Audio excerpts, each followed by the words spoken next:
preparing this dish, I always think about what else can go with it. And what I decided today was to do a Spanish rice, and I'm gonna lularize that rice. You can take a normal Spanish rice that you buy from the grocery store, regular Spanish rice. Some of you know this brand, you know, the brand with the bell that rings and all that kind of stuff. Use that brand. We'll take it and pour it into a pot with some simmering butter. We'll give it a little bit of a stir here and let it brown up nicely. While that's doing that, we're going to take our wontons and start to fill them. What I do with the wontons, after I put them on the little plate, I like to put a little bit more something to them. So I put the wontons here. Let me get this out the way. That's hot. Okay. I like to give it a little taste just to make sure that the flavoring's there where I want it. That's good. So we need a little bit of sea salt. I just get regular sea salt. I usually don't use the iodine salt. I shake a little bit in my hand to what I think is a teaspoon. There we go. What I'm going to do is I'm going to bring the wonton mixture to this area. It's a little hot. That's okay. It's good. Make sure that you're stirring your rice. Okay, it's browned up pretty good. You got to watch it because it gets up there quickly. And then you want to add some water to the rice. Put it back on the stove and let it simmer. This is for your rice. Okay. Right now we're going to fill the wontons. Let me get something to fill them with. I got a little special spoon here that I use. It's got a couple of grooves in it. It allows me enough room to fill the wontons. So you just fill them like this. A little bit at a time. Don't they look delicious? Trust me, they're delicious. So we just take a little bit of cheese. Look at that. Wow. It is going to be delicious. There you go. There's your wontons, the Mexican wontons that have been lularized. So now we've got our wontons prepared, right? We want to focus on our rice. With a little bit of butter, and then we added some water to give it its moisture. And then I'm going to do a little lularizing to this rice. I've got a can of stewed tomatoes. I'm just going to pour the juice off of the tomatoes. Look at that.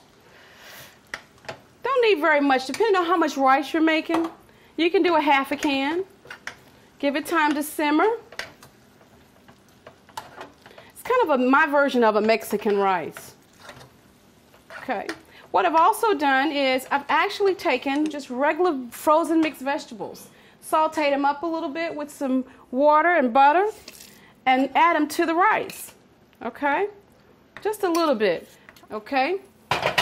Once that's done, you take and let the rice simmer together.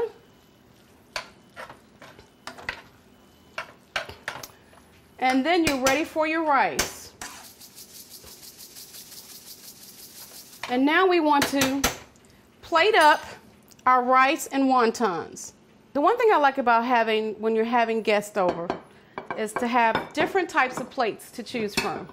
That way your guests don't get confused to whose plate belongs to who. A lot of times if you have all red dishes, everybody's got a red plate. So when they set it down, it's like, is that yours? Is that mine? No.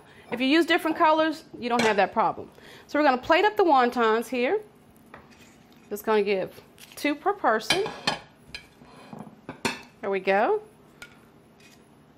And then we're going to add a little bit of the rice to it. Let's get our rice. A lot of times you can use a spoon for rice, but what I do like to use is just a simple ice cream scooper, the small ice cream scooper. I just kind of rinse it off. Because remember, we're doing miniature meals. They don't need a whole lot. So we're just going to scoop out the rice with the scooper. Look at that. Less mess. Gives you exactly what you need for the plate. There we go. Ice cream scooper works every time. We'll rinse that off. Now we've got our wontons plated up. We want to give it a little bit of color. So what I do is I always do fresh vegetables or broccoli medley or something like that on the plate, just so that people still get their vegetables. So we'll plate this up. Look at that. Doesn't that look delicious? Make sure you get all your vegetables on there. Once we do that, we'll put a little bit of dressing on them. Just a little drizzle. Now, this is a perfect meal for lounging and having a good time. And remember, this did not take a long time, and you have time to lounge with your friends and not be exhausted and tired after you've made this fabulous dish. Alrighty, let's give everybody something to eat. Alrighty. Remember, when you're lounging with Lou, I'm gonna give you the shortcuts and secrets to fabulous meals so you have more time to do some serious lounging. What's our topic for the day? Why do men play football? Ooh, we're gonna be here all night.